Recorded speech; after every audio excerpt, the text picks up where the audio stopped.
வணக்கம் மக்களே. நம்ம சேனல்ல தொடர்ந்து ரிவ்யூஸ் தாங்க பார்த்துக்கிட்டு இருக்கோம். அந்த வகையில இப்ப நம்ம எத பத்தின ரிவ்யூ பார்க்க போறோம் அப்படின்னா, நம்ம மாயா கதையில மார்ச் 1 இன்னைக்கு என்ன நடக்க போகுது அப்படிங்கிறத பத்தி இந்த வீடியோல பார்க்க போறோம். ஸோ மறக்காம இந்த வீடியோக்கு லைக் பண்ணிக்கோங்க. நம்ம சேனலை சப்ஸ்கிரைப் பண்ணிட்டு பக்கத்துல உள்ள பெல் ஐகானையும் கிளிக் பண்ணி ஆல்னு செட் பண்ணிக்கோங்க. அப்பதாங்க அடுத்த வீடியோஸ் போடும் பொழுது உங்களுக்கு நோட்டிஃபிகேஷன் வரும், பார்க்கலாம். சரி வாங்க வீடியோக்குள்ள என்ன நடந்துச்சு அப்படிங்கிறத பத்தி நம்ம பார்ப்போம். ஸோ என்ன நடக்குதுன்னா, ஃபர்ஸ்ட் நம்ம பத்மா வந்துட்டு நேரா மகாலிங்கத்துக்கு ஃபோன் பண்றாங்க. மகாலிங்கம் ஃபோனை பார்த்துட்டு, என்னது இந்த அம்மா நமக்கு ஃபோன் பண்ணுது அப்படின்ட்டு ஃபோன் அட்டன் பண்றாரு. அப்ப மகாலிங்கம் கேட்குறாரு, சொல்லுமா என்னம்மா ஃபோன் பண்ணியிருக்க? அப்ப பத்மா சொல்றாங்க, இங்க பாருங்க, மறுபடியும் சாருவை வீட்டுக்கு கொண்டுட்டு வரதுக்கான நேரம் வந்துருச்சு. மகாலிங்கம் கேட்குறாரு, என்ன சொல்றீங்க? பத்மா சொல்றாங்க, ஆமா, 40 லட்ச ரூபாய 2 நாளையில ரெடி பண்ணி உங்ககிட்ட கொடுக்குறேன். நீங்க அதை கொண்டு போய் நேரா சீனட்ட கொடுங்க. சீனட்ட கொடுத்ததோட கண்டிப்பா சீனு உங்க மேல நல்ல அபிப்பிராயத்தை கொண்டுட்டு வருவான். இதனால சீனு கொண்டு போய் மாயா கிட்ட அந்த பணத்தை கொடுத்துட்டா, மாயா அதுக்கப்புறம் இந்த வீட்டை விட்டு போய் தானே ஆகணும். அதுல எந்தவித மாற்றமும் இல்லை. அப்புறம் நம்ம நினைச்சது நடந்துரும். சாரு இந்த வீட்டுக்கு மருமகளா வந்துருவா, நான் நினைச்ச மாதிரி அப்படின்னு. இதை கேட்டதோட மகாலிங்க சொல்றாரு, சரிம்மா, சீக்கிரம் ஏற்பாடு பண்ணுங்க. 2 நாளையில பணத்தை என்கிட்ட கொண்டாந்து கொடுங்க. நான் கொண்டு போய் மாப்பிள்ளைகிட்ட கொடுக்குறேன். மாப்பிள்ளை மாயாட்ட கொடுத்துட்டா அப்புறம் நம்ம நினைச்ச மாதிரி சாருவுக்கும் சீனுவுக்கும் கல்யாணம் நடந்துரும் அப்படின்னு சொன்னதோட பத்மாவும், சரி, நான் பணத்தை ஏற்பாடு பண்ணிட்டு உடனே உங்களுக்கு ஃபோன் பண்றேன் அப்படின்ட்டு பத்மா ஃபோனை கட் பண்றாங்க. அப்புறமா பார்வதியோட கையில அந்த அதிகாரம் வந்துருச்சு அப்படின்னு பார்வதி ரொம்ப சந்தோஷத்துல இருக்காங்க. முன்ன மாதிரி பார்வதி இல்ல, 7 8 நகை எடுத்து போட்டுக்கிட்டு அப்படியே கெத்தா சுத்தி வராங்க. அப்ப நம்ம மாயா இதை பார்த்துட்டு ஷாக் ஆகுறாங்க. என்னடா இது, ஜானகி பெரியம்மா கூட இந்த அளவுக்கு கெத்தா சுத்துனதே கிடையாது, ஆனா என்ன இப்படி சுத்துறாங்க அப்படின்னு நினைக்கிறாங்க. ஜானகி மாயாவை பார்த்து, என்னாச்சு மாயா அப்படின்னு கேட்க, மாயா சொல்றாங்க, பெரியம்மா, இத்தனை நாளும் உங்க கையில இந்த சாவி இருந்துச்சு. ஆனா உங்க கையில சாவி இருந்ததுக்கான அடையாளம் யாருக்குமே தெரியாது. ஆனா பாத்தீங்களா, சித்திய அவங்க கையில சாவி வந்ததோட பாருங்களேன் என்ன பண்றாங்க அப்படின்னு. அப்ப ஜானகி சொல்றாங்க, விடுமாயா, சின்ன பொண்ணு, அவ இஷ்டத்துக்கே இருப்பா, அதுக்கு அவளை போய் எதுவும் சொல்ல முடியாதுல்ல. மாயா சொல்றாங்க, பெரியம்மா, பார்த்தா அப்படியா தெரியுது? எனக்கு என்னமோ அவங்க கையில தான் எல்லா அதிகாரமும் வந்துருச்சு. இனிமே அவங்க தான் இந்த வீட்டோட மகாராணி மாதிரி சுத்திக்கிட்டு இருக்காங்க. ஜானகி சொல்றாங்க, மாயா, இது மாதிரி பெரியவங்களை பத்தி பேசக்கூடாது. மாயா சொல்றாங்க, பெரியம்மா, நான் எதுக்காக சொல்றேன்னா, நீங்க உங்க கையில சாவி இருந்தது பொழுது அவங்க இப்படி இருந்தாங்க, இப்ப அவங்க கையில சாவி இருக்கும் பொழுது எப்படி இருக்காங்க பாத்தீங்களா? அதுக்கு ஜானகி சொல்றாங்க, மாயா, இந்த மாதிரி எல்லாம் பெரியவங்களை பத்தி தப்பா பேசக்கூடாது. மாயா சொல்றாங்க, பெரியம்மா, நான் எங்க பெரியம்மா பேசினேன், ஜஸ்ட் நடந்ததை நான் தானே சொன்னேன். அப்ப ஜானகி சொல்றாங்க, இங்க பாரு, ஒவ்வொருத்தருக்கும் ஒவ்வொரு குணம் இருக்கு. அந்த வகையில நம்ம பார்வதிக்கே இப்படி ஒரு குணம், அதை விடு. உடனே மாயாவும் சரிங்க பெரியம்மா அப்படின்னு சொல்ல, மாயா சொல்றாங்க, சரி, நான் வரேன் பெரியம்மா அப்படின்ட்டு போறாங்க அந்த இடத்துல இருந்து. அப்ப ஜானகி பார்வதியை பார்க்க, பார்வதி அங்கேருந்து வந்துட்டு ஜானகிட்ட, என்ன சென்னி, சமைச்சிட்டீங்களா? ஜானகி சொல்றாங்க, இல்ல பார்வதி, இனிமேதான். பார்வதி சொல்றாங்க, என்ன இப்படி சொல்றீங்க?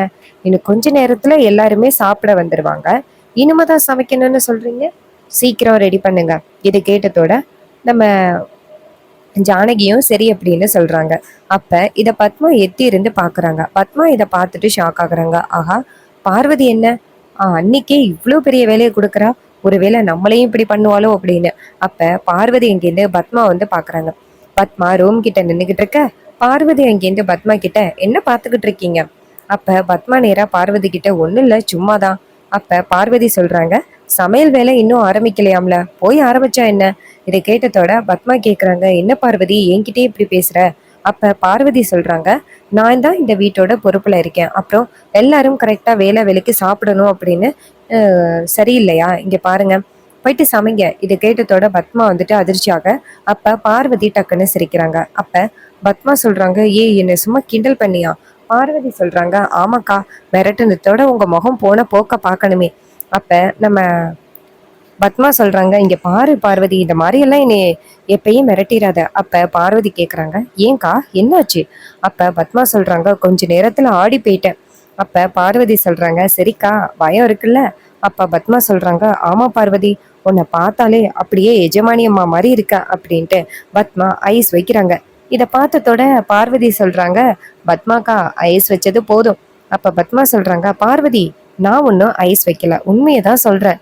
இதை கேட்டதோட பார்வதியும் சரிக்கா சரிக்கா, அப்புறம் இந்த வீட்டோட பொறுப்புல இருக்கேன், அப்புறம் இப்படித்தானே கடுக்கடுன்னு இருக்கணும். இதை கேட்டதோட பத்மாவும் சரி சரி, கொஞ்ச நேரத்துக்கு முன்னாடி ஜானகி அண்ணிட்ட பேசின பாரு, ஜானகி அண்ணி அப்படியே மிரண்டு போயிட்டாங்க. அப்ப பார்வதி சொல்றாங்க, ஆமாக்கா, இத்தனை நாளும் அவங்க நம்மளை எப்படி மிரட்டுனாங்க, நான் ஏதோ சின்ன தப்பு பண்ணிட்டேன் அப்படிங்கறதுக்காக என்ன அடிச்செல்லாம் இருக்காங்க.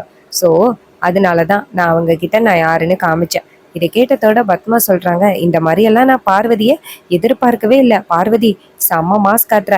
அப்ப பார்வதி சொல்றாங்க, சரி போதும்க்கா என்ன புகழ்ந்தது. இதை கேட்டதோட பத்மாவும் சரி ஓகே, உன்கிட்ட ஒரு உதவி கேட்கணுமே. அப்ப பார்வதி கேக்குறாங்க, சொல்லுங்கக்கா, என்ன உதவி. அப்ப பத்மா சொல்றாங்க, இங்க பாரு, நீ இந்த வீட்ல கடைசி முழுக்க எஜமானியா இருக்கணும்ல. பார்வதி சொல்றாங்க, ஆமா, நான் தான் எஜமானியா இருக்கணும். அப்ப பத்மா சொல்றாங்க, எங்க, இது எல்லாம் சிவா வந்துட்டு தலைவரா இருக்கிற வரைக்கும் தான். சிவா தான் சொன்னான்னு அவனோட பதவியை ரகுராம் கிட்ட சீக்கிரம் கொடுத்துருவேன். வீட்டுல உள்ள பிரச்சனையெல்லாம் முடிஞ்சதோட, அதுவும் அவர் மேல உள்ள கொலைப்பள்ளி உண்மை இல்லைன்னு நிரூபிக்கப்பட்ட பிறகு சிவா தான் பதவியை வந்துட்டு அண்ணன்ட்ட கொடுக்குறேன்னு சொல்லிட்டாரு. அதுக்கப்புறம் உன்னோட சாவியும் வழக்கம் போல ஜானகிட்ட போயிரும். இதை கேட்டதோட பார்வதி சொல்றாங்க, அக்கா என்னக்கா சொல்றீங்க. பத்மா சொல்றாங்க, ஆமா, அந்த மாயா இருந்தா கண்டிப்பா இதெல்லாம் நடக்கும் தான். இதை கேட்டதோட பார்வதி சொல்றாங்க, ஆமா ஆமா, அவ கண்டிப்பா அமைதியா இருக்க மாட்டா. என் கையில சாவி கொடுக்கும் போது கூட அன்னிக்கிட்ட கொடுக்க கூடாது அப்படின்னு சொன்னான். அதனால கண்டிப்பா அவ மறுபடியும் இந்த சாவிய ஜானகி அக்காட்ட கொடுக்கறதுக்கு ஏதாவது ட்ரை பண்ணுவா. அப்ப பத்மா சொல்றாங்க, ஆமா பார்வதி, அதுக்குதான் சொல்றேன், மாயா இந்த வீட்டுல இருக்கிற வரைக்குமே நமக்கு பிரச்சனை தான். கண்டிப்பா என்னைக்காவது ஒரு நாள் ரகுராம் மேல எந்த தப்புமே இல்லை, அண்ணன் நிரபராதி அப்படின்னு நிரூபிச்சுட்டா சிவா தலைவர் பொறுப்பை ரகுராம் கிட்ட விட்டு கொடுத்துருவான். அதுக்கப்புறம் என்ன நடக்கும், ஜானகிட்ட சாவி போயிரும். இந்த மாயா இருந்தாலே இதானே. அப்ப பார்வதி சொல்றாங்க, ஆமாக்கா, அந்த மாயா இருந்தாலே கண்டிப்பா இதை தான் பண்ணுவா. அவளை எப்படி இந்த வீட்டை விட்டு அனுப்புறது. அப்ப பத்மா சொல்றாங்க, கையில வெண்ணெய வச்சுக்கிட்டு நீ ஏன் அலையிற. அதுக்கு பார்வதி கேக்குறாங்க, என்னக்கா சொல்றீங்க. பத்மா சொல்றாங்க, ஆமா, சீனுவுக்கும் மாயாவுக்கும் இப்ப என்ன பிரச்சனை நடந்துகிட்டு இருக்கு உனக்கு தெரியும்ல. பார்வதி சொல்றாங்க, ஆமாக்கா, என்னாச்சுன்னா ஒரு 40 லட்ச ரூபா பணம் கொடுத்த உடனே மாயா வீட்டை விட்டு போறேன்னு சொல்லிட்டாலே. அப்ப பத்மா சொல்றாங்க, ஆமா, 40 லட்ச ரூபா பணத்தை மட்டும் மாயா மூஞ்சில தூக்கி வீசிட்டா மாயா இந்த வீட்டை விட்டு போயிருவா. அதுக்கப்புறம் கடைசி வரைக்கும் அண்ணனும் அண்ணியும் சண்டை போட்டுக்கிட்டே இருப்பாங்க. அப்புறம் நீ இந்த வீட்டோட மகாராணியா கடைசி வரைக்கும் இருக்கலாம். நானும் உனக்கு கூடிய அளவுக்கு சப்போர்ட் பண்ணுவேன். இதை கேட்டதோட பார்வதி வந்துட்டு ரொம்ப சந்தோஷப்படுறாங்க. ஆமாக்கா, ஆனா இதுல ஒரு பிரச்சனை இருக்கே. அப்ப பத்மா கேக்குறாங்க, என்ன பிரச்சனை இருக்கு. பார்வதி சொல்றாங்க, அக்கா, 40 லட்சம் அப்படிங்கிறது சாதாரண தொகை இல்லையக்கா அப்படின்னு. அப்ப பத்மா சொல்றாங்க, ஏய், 40 லட்சம் சாதாரண தொகை இல்லதான், அது உனக்கும் எனக்கும் மட்டும்தான். ஆனா அண்ணனுக்கும் அன்னிக்கும் இது என்ன எப்படிப்பட்ட தொகை. அது அவங்களுக்கு ஒரு சாதாரண தொகை தான். இதை கேட்டதோட பார்வதி சொல்றாங்க, ஆமா, அவங்களுக்கு இது சாதாரண தொகை தான். அப்ப பத்மா சொல்றாங்க, என்னடி பார்வதி முட்டாள்தனமா பேசுற. இங்க பாரு, அந்த 40 லட்சம் பணம் எல்லாமே உன் கையில இருக்கு. இந்த அதிகாரம் உன்கிட்ட இப்ப கோடிக்கணக்குல பணம் இருக்கும். இது கேட்டதோட பார்வதி கேக்குறாங்க, என்னக்கா சொல்றீங்க. அப்ப பத்மா நேரா பார்வதி கிட்ட, ஏய், வீட்டு சாவிய உன் கையில வச்சுக்கிட்டு என்னடி ஒண்ணும் தெரியாத மாதிரி பேசுற. அப்ப பார்வதி சொல்றாங்க, அக்கா, அப்ப அங்க வீட்ல இருந்து எடுக்க சொல்றீங்களா. அங்கேருந்து எடுத்தா யாராவதுக்கு தெரிஞ்சிருச்சுன்னா அப்புறம் என்கிட்ட இருந்து சாவியை மறுபடியும் வாங்கிருவாங்க. பத்மா சொல்றாங்க, இங்க பாரு, அந்த 40 லட்ச ரூபாய இப்போதைக்கு மாயாட்ட கொடுப்போம். என் புள்ள கண்டிப்பா 40 லட்ச ரூபாய சம்பாரிச்சிருவான். அப்புறம் அதே 40 லட்சத்தை வீட்டுக்குள்ள வச்சிடலாம்.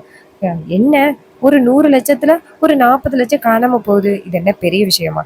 இது கேட்டதோட பார்வதியும், ஆமாக்கா, பணம் சும்மா ரூம் உள்ள தானே இருக்கு, சரி ஓகே, நான் எடுத்து தரேன்க்கா அப்படின்னு சொன்னதோட பத்மா சொல்றாங்க, இங்க பாரு, இந்த ரூமுக்குள்ள இருந்து பணத்தை எடுத்தது யாருக்குமே தெரியக்கூடாது. முக்கியமா அந்த ஜானகிக்கும் மாயாவுக்கும் தெரியக்கூடாது.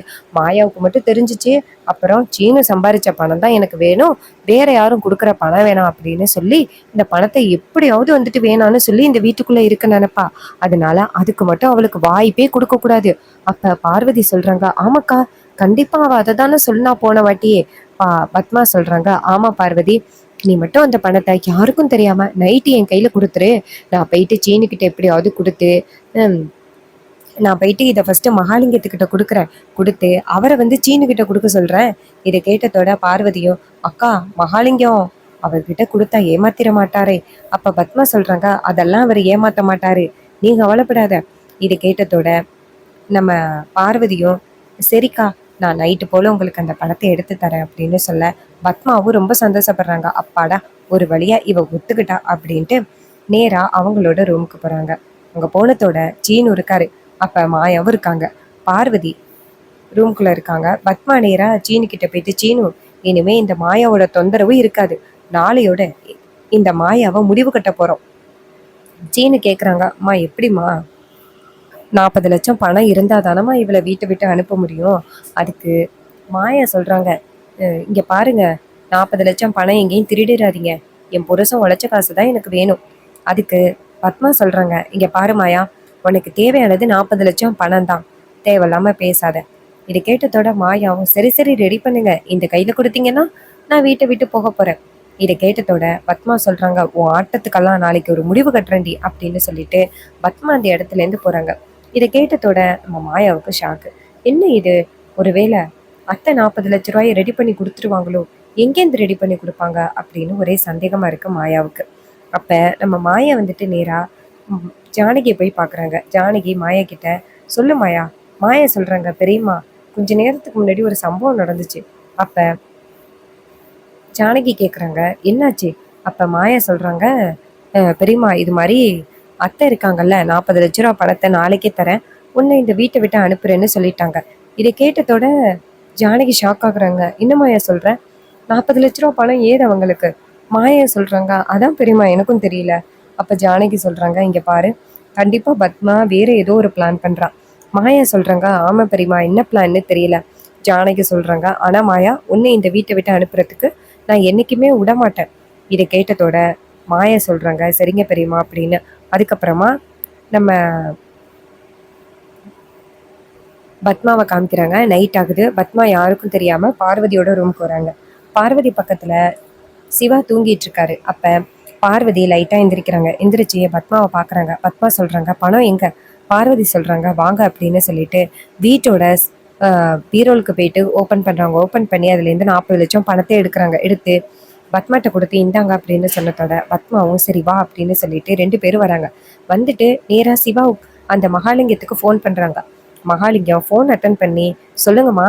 அப்ப பத்மா சொல்றாங்க, இங்க பாருங்க, 40 லட்ச ரூபா பணம் ரெடி ஆயிட்டு, எங்க வந்து வாங்கிட்டு போறீங்க? மகாலிங்கம் நினைக்கிறாரு, ஆஹா 40 லட்சம் பணம் இவ்வளவு சீக்கிரமா எப்படி ரெடி பண்ணாலுங்க? அப்ப பத்மா சொல்றாங்க, இருக்கீங்களா இல்லையா? அப்ப மகாலிங்கம் சொல்றாரு, 40 லட்சம் பணத்தோட ஷாக் ஆயிட்டேன். ஏது உங்களுக்கு? பத்மா சொல்றாங்க, ஏதுன்னு கேட்காதீங்க, வந்து மட்டும் வாங்கிட்டு போங்க. இது கேட்டதோட மகாலிங்கமும் சரி சரி அப்படின்னு சொல்லிட்டு நேரா வீட்டுக்கு பின்னாடி வெயிட் பண்றாரு. அப்ப நம்ம பத்மா வந்துட்டு நேரா அந்த 40 லட்ச ரூபா பணத்தை கொண்டு போய் அந்த மகாலிங்கத்துக்கிட்ட கொடுக்குறாங்க. மகாலிங்கம் அந்த பணத்தை வாங்கிக்கிட்டு, இதுல கரெக்டா 40 லட்சம் பணம் இருக்கா? பத்மா சொல்றாங்க, இதுல 1 ரூபா கூட மாறாம 40 லட்சம் பணம் கரெக்டா இருக்கு, கொண்டு போய் கொடுங்க. இது கேட்டதோட மகாலிங்கமும் சரி ஓகே, நாளைக்கு என் மாப்பிள்ளைய சந்திச்சு இந்த காசை கொடுத்துட்றேன். இது கேட்டதோட பத்மாவும் சரி அப்படின்னு சொல்லிட்டு அந்த இடத்துல இருந்து வர மகாலிங்க நம்ம பார்வதி வந்துட்டு பத்மா கிட்ட, ஒருவேளை இவர் பணத்தை ஏமாத்திர மாட்டாரே? என்ன பார்வதி இப்படி சொல்ற? அதெல்லாம் அவர் ஏமாத்த மாட்டாரு. ஏன்னா அவர் எவ்வளவு நம்பிக்கையான ஆளு தெரியுமா? அப்ப பார்வதி சொல்றாங்க, சரிக்கா ஏதோ நீங்க சொல்றதுனால. அப்ப பத்மாவும் சரி வா போகலாம் அப்படின்ட்டு போறாங்க. அப்ப மகாலிங்கம் அந்த காசை வாங்கிக்கிட்டு, ஆகா இதை நான் கொண்டு போய் மாப்பிள்ளை கிட்ட கொடுக்கணுமா இல்ல இல்ல நம்மளே எடுத்துப்போமா அப்படின்ட்டு ஒரே யோசனையா இருக்காரு. அதே நேரத்துல மகாலிங்கம் நினைக்கிறாரு, சரி ஓகே, வெறும் 40 லட்சத்துக்கு நம்ம பார்த்தோம்னா மாப்பிள்ளை இப்ப பெரிய துணி கடையெல்லாம் வச்சிருக்காரு, இதனால நமக்கு தான் லாபம். சரி நம்ம எப்படியாவது அந்த சீனு கிட்ட கொண்டு போய் கொடுத்துருவோம் அப்படின்ட்டு நேரா சீனுவுக்கு ஃபோன் பண்றாரு. அப்ப சீனு போனை பார்த்துட்டு போன் அட்டன் பண்றாரு. மகாலிங்கம் பேசுறாரு. ஏப்பா சீனு, நான் தான் மகாலிங்கம் பேசுறேன். சீனு சொல்றாரு, எதுக்கு என் ஃபோன் நம்பருக்கு கால் பண்ணீங்க? போனை வைங்க. மகாலிங்கம் சொல்றாரு, என்னப்பா இப்படி சொல்ற? என்னதான் இருந்தாலும் நான் உன் மாமனார் இல்ல. இப்ப சீனு சொல்றாரு, யாரு மாமனாரு? அதான் பிரச்சனை எல்லாம் முடிஞ்சு போச்சு, இனிமே உங்களுக்கு எனக்கு என்ன சம்பந்தம்? அப்ப மாயா வந்துட்டு மகாலிங்கம் பேசுறத காதுல வாங்குறாங்க. அப்ப சீனு கேக்குறாரு, இப்ப எதுக்கு ஃபோன் பண்ணீங்க? மகாலிங்கம் சொல்றாரு, மாப்பிள்ள உங்களுக்கு ஒரு பெரிய பிரச்சனைன்னு கேள்விப்பட்டேன், அதான் உங்களை காப்பாத்துறதுக்காக ஃபோன் பண்ணேன். அப்ப சீனு கேக்குறாரு, எனக்கு என்ன பிரச்சனை? நான் என்ன பிரச்சனையில இருக்கேன்? அப்ப மகாலிங்கம் சொல்றாரு, அந்த மாயா 40 லட்சத்தை கொடுத்து அந்த வீட்டை விட்டு போயிருவேன்னு சொன்னாலாம்ல, அவகிட்டேருந்து உங்களுக்கு விடுதலை வாங்கி கொடுக்குறேன். 40 லட்ச ரூபா பணத்தை நான் வச்சிருக்கேன் தம்பி, நீங்க வந்தீங்கன்னா இப்ப கூட வாங்கிட்டு போயிடலாம். இதை வந்து மாயா காதில் வாங்கிட்டு ஷாக் ஆகுறாங்க. மாயா கேட்குறாங்க, யாருக்கிட்ட சீனு பேசுகிற? அப்போ சீனு சொல்கிறாரு, நான் யாருக்கிட்ட பேசினா உனக்கு என்ன? நான் யாருக்கிட்ட வேணாலும் பேசுவேன், உன்கிட்ட சொல்லிட்டு தான் பேசணுமா? அப்போ மாயா சொல்கிறாங்க, இல்லை, நீ பேசுறது அந்த சாருவோட அப்பா மகாலிங்க மாதிரி இருக்குது, அவர் நல்லவரே கிடையாது, அவர்கிட்ட பேசாத. அப்போ சீனு சொல்கிறாரு, நான் யாருக்கிட்ட வேணாலும் பேசுவேன், அதை நீ சொல்லணும் அப்படின்னு அவசியம் கிடையாது அப்படின்னு. அதே நேரத்தில் மாயா சொல்கிறாங்க, சீனு நீ ஏதோ தப்பு பண்ணுற. சீனு சொல்கிறாரு, இங்கே பாரு, தேவையில்லாமல் என்கிட்ட பேசாத அப்படின்னு சொல்லிட்டு அந்த இடத்துலேருந்து போகிறாரு.